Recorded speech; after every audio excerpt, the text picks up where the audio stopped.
चलें आगे बढ़ते हैं, मुस्लिम कॉलर्स की तरफ लेते हैं। हाँ, अगर नॉन मुस्लिम कॉलर्स आ गए बीच में तो उनको भी ले लेंगे। जैद स्टूडेंट,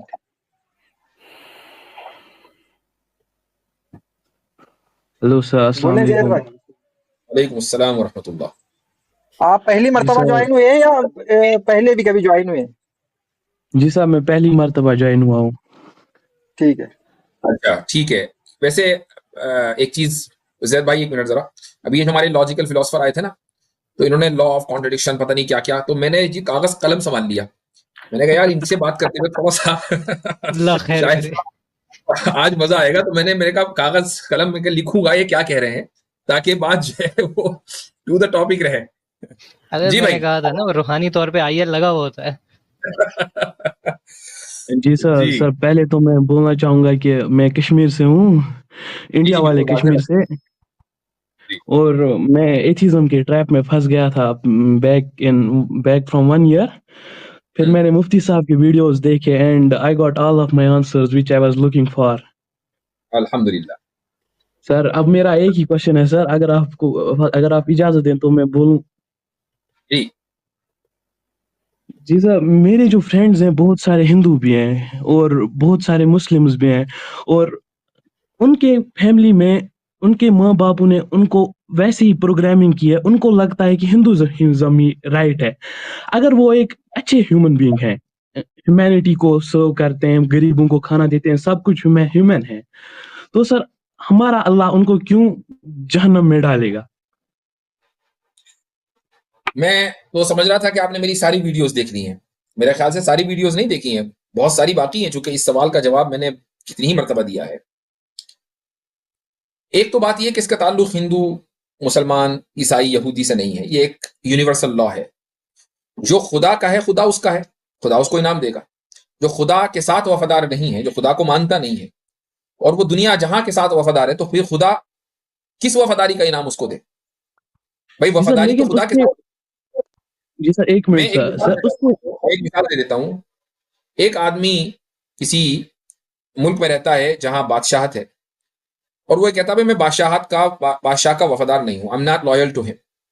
मैं तो अपनी बीवी का वफादार हूं। ठीक है। और बीवी की वफादारी का सिला उसको चाहिए बादशाह से, तो बादशाह कहेगा भाई तुझे अगर बीवी की वफादारी करनी है तो सिला भी उसी से ले। वफादारी तुझे करनी है बीवी से, बहुत अच्छी बात है, very good, well and good, लेकिन उसका सिला मैं क्यों दूं? समझ में जी आया? सर, जी सर। तो बात वाज़ेह है। एक इंसान बहुत अच्छा इंसान हो सकता है, उसकी अच्छाई का जो सिला है वो दूसरे इंसान उसको देंगे। खुदा क्यों देगा भाई? खुदा के साथ वफादारी करोगे तो खुदा भी तुम्हें उसका बदला देगा। अगर इंसानों के साथ वफादारी करनी है, आप इंसानों के साथ अच्छे हैं, तो इंसानों से बदले की तवक्को करें और मिल भी जाएगा। अच्छे जी इंसानों सर, को अब बदला मिल जाता है, उनका नाम हो जाता है बड़ा मशहूर, तो बहुत अच्छा आदमी है, मिल जी गया सर, बदला।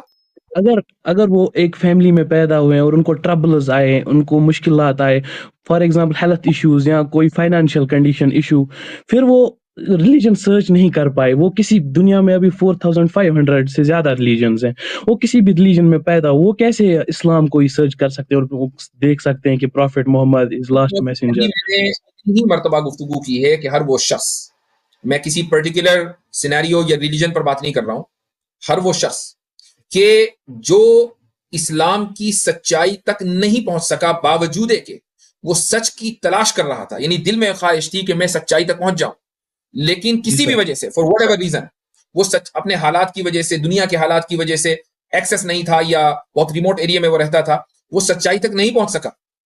लेकिन वो अपनी अकल की बुनियाद पर एक खुदा का मानने वाला था। बस वो ये कहता भाई एक खुदा है, चूंकि एक खुदा तक पहुंचना रैशनली पॉसिबल है। ठीक है। उसके लिए जरूरी नहीं है कि किसी नबी के पैगाम पर ही अमल किया जाए तो एक इंसान यानी एक खुदा को मानेगा। आप अपनी अकल की बुनियाद पर भी मान सकते हैं। तो अगर वो एक खुदा को मानने वाला था, उसको नहीं पता उस एक खुदा का नाम क्या है, उसको नहीं पता कि उस एक खुदा की सिफात क्या है, उसको नहीं पता कि उस एक खुदा की इबादत कैसे करनी है, तो इंशाअल्लाह वो जन्नत में जाएगा। जी sir, thank you so much sir मुझे लेने के लिए। चले। चले ठीक है। Thank you. अच्छा हजरत, लॉजिकल फिलोसफर साहब रिज्वाइन हुए हैं, उनकी तरफ बढ़े या उनको नेक्स्ट स्ट्रीम के लिए कहें और न्यू कॉलर की तरफ जाएं, जैसे आप कहें। जी हजरत, आवाज नहीं आई। Next stream. ठीक है, नेक्स्ट स्ट्रीम में आइएगा लॉजिकल फिलोसफर भाई, ताकि गुफ्तगू मजीद बढ़िया अच्छे ढंग से होती रहे। इतने में आप थोड़ा बहुत लॉजिक को भी, ताकि हम आप पेन थोड़ा और कलम थोड़ा लेके अपनी तैयार जो लॉजिक को बैठे इवॉल्व हैं। करें, तो अपनी फिलोसफी को भी इवॉल्व करें भाई। हेलो। मैं तो आपके भारी भरकम नाम अरशद से अरशद मुर्ताब हो गया था, यार ये क्या है यार। हेलो। नमस्कार और धन्यवाद मेरे को ज्वाइन करवाने के लिए। अक्षय भाई जी, जी अक्षय भाई। हाँ जी। जी, आपका आपका नाम मैंने विकिपीडिया में देखा था। आपका नाम देखकर सर्च किया था तो ये चैनल आ गया, तो मैं ज्वाइन कर लिया इसलिए। नाम क्यों सर्च बहुत किया? अच्छी। कुछ तो वजह होगी। नहीं, वो मैंने सर्च किया था। वो कुछ उत्तर प्रदेश में कुछ एक इस्लामिक साइट है, वो चले ठीक है, रहने दे उसका ठीक नाम। है। ठीक, हाँ समझ जी, गया। ठीक है। हाँ जी। और वो आपका मेरा क्वेश्चन ये है, जैसे मैं बौद्ध धर्म से बिलोंग करता हूँ, तो मेरा क्वेश्चन आपसे ये है, इस्लामिक बुक्स में जो लिखा हुआ है वो आज की डेट में आप प्रैक्टिस क्यों नहीं कर सकते? जैसे मतलब जिहाद है, नॉन मुस्लिम्स को मारना, फिर 4 शादी आप करेंगे, लोग उसको उसको नीचे की दर्जे से देखता है। 4 बीवी है, फिर आपके वो स्लेव्स गर्ल अपना, फिर आपका हम जो तो बहुत ऊंचे दर्जे से मतलब देखते हैं भाई उसको, जंग, 4 बीवी वाले को तो बहुत ऊंचा दर्जा देते हैं। वो आज की डेट पे आप कर नहीं सकते। तो ऐसे ज्ञान नहीं, का क्या मतलब, आज जो की आज डेट की डेट में में आप कर नहीं सकते? आज की डेट में हम बहुत ऊंचा दर्जा देते हैं उस आदमी को जिसकी 4 हो। मुफ्ती तारिक मसूद को भी सर्च करना कभी। मुफ्ती तारिक मसूद के जहां बहुत सारे कमालात है, एक कमाल ये भी है कि 4 है भाई, माशाल्लाह, अल्लाह ताला नजर बद से बचाए। अच्छा। अच्छा ठीक हजरत, है। इन्होंने शुरू में आके एक बात कही कि मैं बौद्ध धर्म से जो है ये बिलोंग करते हैं। जरा धर्म को डिफाइन करें, धर्म किसे कहा जाता है? क्या मतलब मैंने तो इनसे क्वेश्चन पूछने के लिए आया था, आप मुझसे क्वेश्चन पूछिए। नहीं तो ऐसे ही कोई क्वेश्चन पूछने आएंगे तो कुछ भी बोल देंगे। मतलब आपने एक अपनी आइडियोलॉजी बताई है कि मैं बौद्ध धर्म से हूँ, मैं बौद्ध धर्म को मानने वाला हूँ, तो धर्म को वो डिफाइन करें। डिफाइन क्या करना? जो बौद्ध ने बुद्धा ने जो बोल धर्म के गया धर्म था, धर्म को जो आपने धर्म लफ्ज इस्तेमाल किया है, इसको डिफाइन करें, धर्म किसे कहा जाता है? रिलीजन को धर्म कहा जाता है। आप और कौन सी रिलीजन किसे कहा रिलीजन जाता को है? फॉलो करते हैं वही धर्म है। और ये उसका कहाँ से हिंदी लाए आप ये मतलब धर्म है। डेफिनेशन? कहाँ से लाए आप ये डेफिनेशन? जो इंग्लिश में आप रिलीजन बोलते हो, हिंदी में आप धर्म बोलते हैं। यही है। अच्छा मुझे ये बताएं, बौद्धा ने कहीं अपने आप को या अपनी फिलोसफी को एज अ रिलीजन इसको कभी प्रमोट किया है? नहीं, उन्होंने तो सारे इंसानों के लिए ये प्रमोट किया। ये जो और जो उन्होंने आप बोला है वो धर्म को सारे डिफाइन इंसानों के लिए। मैंने जो आपको धर्म को डिफाइन करने के लिए बोला था, ये धर्म अल्फाज आपने चुराया किससे? नहीं, वो रिलीजन जो है इंग्लिश में, वो हिंदी में धर्म होता है। लेकिन ओ भाई, वो एक बुद्धा ने, एक रिलीजन का जो बानी है, एक फिलोसफी का जो बानी है, वो खुद को इस चीज से अलग कर दे रहा है कि मेरा कोई रिलीजन नहीं है। वाकई में बौद्धिस्ट कोई रिलीजन है ही नहीं, वो सिर्फ नहीं, एक लाइफ जीने का तरीका है, बता रखा बुद्धा है। ने आप जो एक भी बोला फिलोसफी है। को देखेंगे भाई, सुने सुने बात सुने। आप अगर बुद्धिस्ट की फिलोसफी को देखें तो उन्होंने सिर्फ एक बात कही है कि दुनिया में दुख है, और इसी दुख पे उन्होंने 4 चीजें बांध दी। दुख है, दुख का कारण है कि किस वजह से दुख है, उसका निवारण है कि उसके छुटकारा क्या है, और उसका एक रास्ता है। और इसी पे उन्होंने 8 चीजें दे दी कि तुमने अच्छा सम्यक खाना है, यानी कि राइट खाओ, सम्यक ज्ञान, अच्छा सोचो, अच्छा बोलो, अच्छा योगा करो, अच्छा चलो, अच्छा पहनो, अच्छा रिश्ता जोड़ो। ये कोई धर्म नहीं होता ना। ऐसा तो नहीं ओशो ने भी कह दिया था कि तुम प्लेजर हासिल करके जो है वो अपने आप को संतुष्ट करो, तो उसको धर्म बना देंगे या उसको रिलीजन बना देंगे।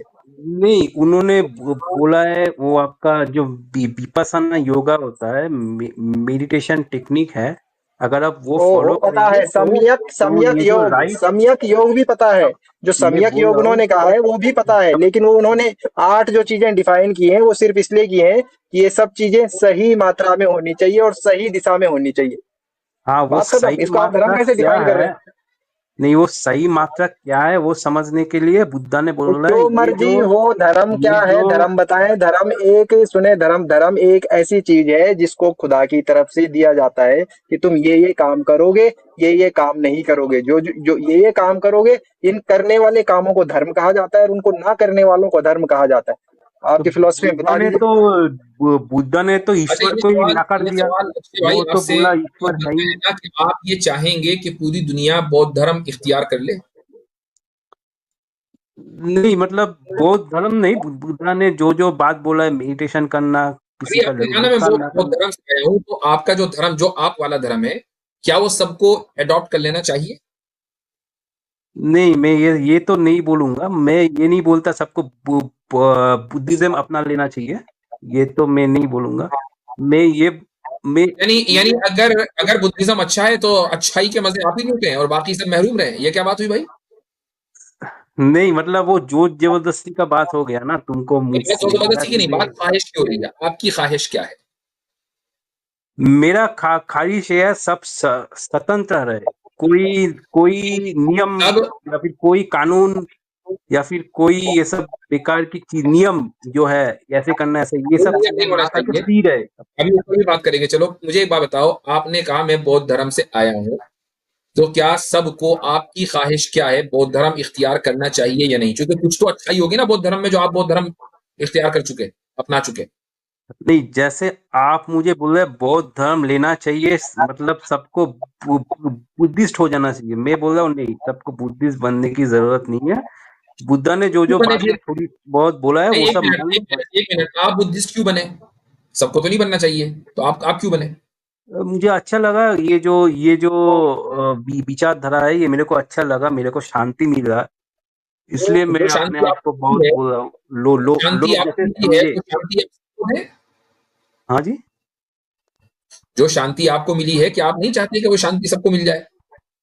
हाँ, सबको मिल जाए, लेकिन वो लेगा नहीं लेगा वो मैं नहीं बोल सकता, दैट डजंट वो मैटर। अपने। आपकी ख्वाहिश पूछ रहा हूं मैं, सिंपल सी बात का सिंपल जवाब देना चाहिए ना। आप ये चाहते हैं कि भाई जो शांति मुझे मिले वो सारी दुनिया को मिलनी चाहिए, मुझे मिली बुद्धिज्म में तो सारी दुनिया को बुद्धिस्ट होना चाहिए। हाँ, मैं सारी दुनिया को यही बोलूंगा, जो शांति मुझे मिला वो भी उन्हें मिले। वो जो बुद्धा के जो ठीक, ठीक। कुछ अब नियम वो है जो वो शांति फॉलो है, करे। वो जो शांति है, वो आपको कैसे मिली? क्योंकि बुद्ध, अब बुद्ध को आपने धर्म बोला है, बुद्धिज्म को धर्म है, तो उस धर्म में शांति आपको कैसे मिली, जरा वो बता दो। क्योंकि वो दूसरों को भी चाहिए ना। बहुत दिनों से शांति की तलाश में फिर रहे हैं, मिल नहीं रही, किधर चली गई? हाँ, नहीं, बुद्धा ने जो मेडिटेशन के टेक्निक बताया है, वो टेक्निक को फॉलो करके मेरे को शांति मिला, और ये समझने की कि इस दुनिया में दुख है और हर समय भंगुर है, मतलब हमेशा सिचुएशन चेंज हो सकता है। ये कुछ चीजें अंडरस्टैंड करने के बाद और जो बुद्धा के मेडिटेटिव टेक्निक है उसको फॉलो करने के बाद मेरे को शांति मिला। ठीक। जी भाई तौहीद साहब, जो बात आप अभी कह रहे थे कि दुनिया में दुख है और उसको, तो इसमें और ओशो की फिलॉसफी में क्या फर्क हुआ? बस इतना ओशो फर्क हुआ कि ओशो ने कहा उजाला है और बुद्ध ने कहा अंधेरा है। बुद्ध ने कहा कि सिर्फ दुनिया में दुख ही दुख है, ओशो ने कहा कि मजा ही मजा है। मजा ही मजा है। एग्जैक्टली। हाँ, तो क्योंकि अब देखे, बुद्ध ने अच्छा, कहा ये कि दुख सवाल ही भी दुख है, तो बगैर सुख के दुख तो हो ही नहीं सकता, सुख भी तो है। सही। अच्छा, ये सवाल भी तो है कि जब दुनिया में दुख ही दुख है, दुख ही दुख है, तो और आगे की दुनिया कोई है नहीं, क्यों भाई? अक्षय साहब, मरने के बाद दोबारा जन्म होगा? जन्म हो सकता है, लेकिन वो मेरा जन्म नहीं होगा, वो किसी और का जन्म होगा। चलो, किसी और का मेरा जन्म ये हुआ, आखिरी जन्म है। वो भी तो दुखी में आएगा ना। दुनिया में तो दुख ही दुख है, वो भी दुख में आएगा। तो इसका मतलब ये हुआ कि दुनिया में प्लेजर और हैप्पीनेस है ही नहीं सिवाय दुख के। तो सुकून तो फिर मिल ही नहीं सकता ना, चाहे जितना मेडिटेशन कर लो। इस दुनिया का फिर यानी दुनिया का होना बेफायदा है ना। और एक बात, दूसरी बात यह है कि आपने कैसे समझा कि दुख है, दुख ही दुख है? दुख को जब तक सुख ना हो नहीं समझा जा सकता। सुख का होना जरूरी है, जब भी दुख समझ में आएगा। इसका मतलब दुनिया में दुख ही दुख नहीं है, सुख भी है। यह कहना गलत है। क्या आप रोशनी को बगैर अंधेरे के समझ सकते थे, या अंधेरे को बगैर रोशनी के समझ सकते थे? नहीं। तो आपने दुख ही दुख दुनिया में माना, तो सुख के बगैर दुख को समझा कैसे? मतलब आप जिस सुख दुख की बात कर रहे हो मेटेरियल गेन्स है, मतलब मुझे आज कुछ मिला, मुझे कुछ सुख मिला, आज मुझे कुछ तांगा मिला या फिर कुछ लॉस हुआ या फिर इंसल्ट हुआ, वो मेरा दुख है। तो ये सुख दुख ये चलता रहता है। तो बुद्धा जिस सुख की बात कर रहा है वो पीस ऑफ माइंड, मतलब शांति की बात कर रहा है। वो सच्ची मतलब सुखदायक कर्म है। तो उसी के दुनिया बारे में बुद्धा ने बताया। इस दुख से कौन सा दुख मुराद है? जो आप नॉर्मल इंसान क्या करता है, वो नॉर्मल जीने का तरीका, या फिर किस तरह से वो इनकम करे, या फिर कुछ पाने के लिए काम करना, या फिर कुछ रिजल्ट ओरिएंटेड काम करना, या फिर कुछ हासिल करने के लिए काम करना, या फिर ऐसे ही रहना। Very good, very good, very good. 7 billion 8 billion लोग दुनिया में हैं, सब ने आप वाली आइडियोलॉजी अपना ली कि हमें कुछ रिजल्ट ओरिएंटेड काम नहीं करना है, हमें कुछ हासिल और पाने के लिए काम नहीं करना है, हमें कोई मटेरियल गेन नहीं चाहिए, हम सब हिमालय में जाएंगे, हम सब हिमालय के पर्वतों में जाकर पड़ जाएंगे। ठीक है, सब ऐसे ही हो गए। तो मुझे बताएं कि आपकी लाइफ, मेरी लाइफ, दुनिया के 7 बिलियन लोगों की लाइफ में दुख आ जाएगा, सुख आ जाएगा या दुख बढ़ जाएगा? क्योंकि सबने रिजल्ट ओरिएंटेड छोड़ दिया, ओरिएंटेशन छोड़ दिया, रिजल्ट चाहिए ही नहीं, कुछ नहीं करना रिजल्ट के लिए, बस सब पड़े हुए हैं मेडिटेशन में। तो क्या ये दुनिया तबाह नहीं हो जाएगी? नहीं, मतलब ये दुनिया अगर सबने बुद्धा के जो फिलोसॉफी है इसको अगर अपना लिए और जो भी काम कर रहा है उस पे रहते हुए अगर इस फिलोसॉफी को अपना लिए, वो परम शांति को प्राप्त करेगा। भाई रिजल्ट ओरिएंटेशन तो चाहिए नहीं ना, रिजल्ट नहीं, ओरिएंटेशन तो वो गलत है भूल जाओ। बुद्धा के हाँ, वो नजदीक। भूल जाओ, तुम अपना काम करो, जो होगा होगा, हुआ हुआ, नहीं हुआ नहीं हुआ, अपना काम करो। ये क्या बात हुई, काम करो, रिजल्ट रिजल्ट नहीं चाहिए, रिजल्ट ना देखो। अगर एक आदमी को कभी रिजल्ट की तरफ तवज्जो ही न दे आए तो वो काम क्यों करेगा? नहीं, मतलब अगर आपको क्लास 10 पास करना है, आपने एक पाथ को आपने पकड़ लिया, क्लास 10 का स्टार्टिंग, आप उसी में ध्यान दो। वो पास क्यों करना उसको भूल क्यों दो जाओ, भाई, इसमें ध्यान दो, क्यों दो, इसमें आनंद में क्यों रहो। दो? मैं ये पूछ रहा हूं क्यों दो, क्योंकि जब भी आप क्लास 10th के ऊपर फोकस करेंगे तो उसका कोई ना कोई रिजल्ट जहन में होगा या वजह जहन में होगी कि यार मैं फोकस करूंगा तो मैं पास हो जाऊंगा, तो मैं 11th में जाऊंगा, 11th से 12th में जाऊंगा, 12th के बाद मैं कॉलेज में जाऊंगा, कॉलेज के बाद मुझे जॉब लगेगी, जॉब के बाद मटेरियल गेन होगा। देयरफॉर क्लास 10th में फोकस करो ताकि मटेरियल गेन हो। ये तो हर एक इंसान की नेचर में है। तो आपने बुद्धा की फिलॉसफी के जरिए एक इंसान को उसके नेचर से हटा दिया। जब सारे इंसान नेचर से हट जाएंगे तो दुनिया तबाह हो जाएगी। नहीं नहीं नहीं, वो नहीं होगा। दुनिया और सुंदर हो जाएगा और शांतिदायक हो जाएगा। दुनिया और जीने लायक हो जाएगा, दुनिया बहुत खूबसूरत हो जाएगा। दावे ही दावे हैं जबकि उसकी दलील कुछ नहीं है। नहीं, मैंने दावे ही बताया, दावे। मैंने तो बताया आपको कि बताने रिजल्ट से कुछ नहीं जैसे होता, साबित करना पड़ता है मेरे भाई, साबित करना पड़ता है।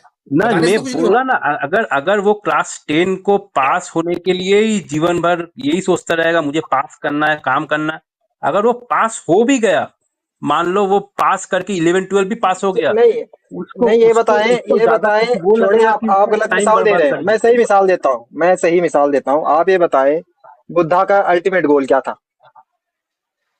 अल्टीमेट गोल आपका जो इनलाइटमेंट हुड है या फिर इनलाइटमेंट ढूंढ निर्वाण गए? है। ये तो भाई चौथा चौथा वो है, वो मंत्र इनलाइटमेंट ढूंढ गया। अल्टीमेट गोल क्या इन था? इन इन सब के तहत जिंदगी गुजारने का अल्टीमेट गोल क्या था? क्या क्या बताना चाहते थे वो कि इस तरह से जिंदगी गुजारो तो तुम्हें क्या मिलेगा? नहीं, ऐसे जीवन गुजारो तो इनलाइटमेंट मिलेगा, या मरने के बाद निर्वाण मिलेगा, शांति मिलेगा, यही है।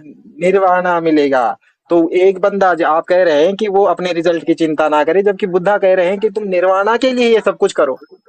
नहीं, हाँ, निर्वाणा के लिए नहीं, रिजल्ट के लिए करोगे तो वो निर्वाण भाई नहीं अजीब मिलेगा। आदमी है आप, अगर कितने अगर कोई इलॉजिकल ये बात कर रहे सोचे हैं। मेरे एक को बंदा कह रहा निर्वाण है, नहीं प्राप्त सुने, करना है। सुन ले भाई, वो भाई निर्वाणा के लिए कहा है कि एक बंदा अगर दुख से निवारण चाहता है, क्या है फर्स्ट प्राइमेसिस, क्या है कि दुख है। दूसरा क्या है कि दुख का कारण है, यानी कि दुख के पीछे कोई ना कोई कारण होता है। तीसरा क्या है कि उसका निवारण है, उससे बचने का तरीका है। और चौथा क्या है कि उसका मार्ग है। अब उसका पहला क्या था? दुख, सारा संसार दुख है। दूसरा उसका कारण क्या है? इंसान का लोभ और उसकी माया। उसका जो अंदर के लोभ लालच होता है वो उसका कारण है। तीसरा, उसका निवारण क्या है? उसका निवारण है निर्वाणा। और उसका मार्ग क्या है? उसके वो 8 मंत्र हैं जो सम्यक दृष्टि जिनको कहा जाता है। तो असल में क्या था, लास्ट गोल क्या था? निर्वाणा। और उसके लिए ये तीनों चीजें ऐड करके बताया कि तुमने ये पाना है इन तरीकों में जाके। रिजल्ट तो पहले खुद सामने रख दिया उन्होंने कि तुमने निर्वाणा पाना है, और आप कह रहे हैं कि रिजल्ट सामने हो गई, रखना ही नहीं है। नहीं नहीं नहीं, चलें चलें, हो गई आपको निर्वाण प्राप्त आपको होगा, लेकिन चलें। अगर कोई यही पढ़ सोचे के आए, कि थोड़ा पढ़ निर्वाण के आए, प्राप्त, पढ़ के आए, थोड़ा बुद्धिज्म फिलोसफी पढ़ के आए, फिर बात करेंगे। सबक फिर पढ़ सदाकत का, अदालत का, शुजाअत का, लिया जाएगा तुझसे काम दुनिया की इमामत का। सबक फिर पढ़ सदाकत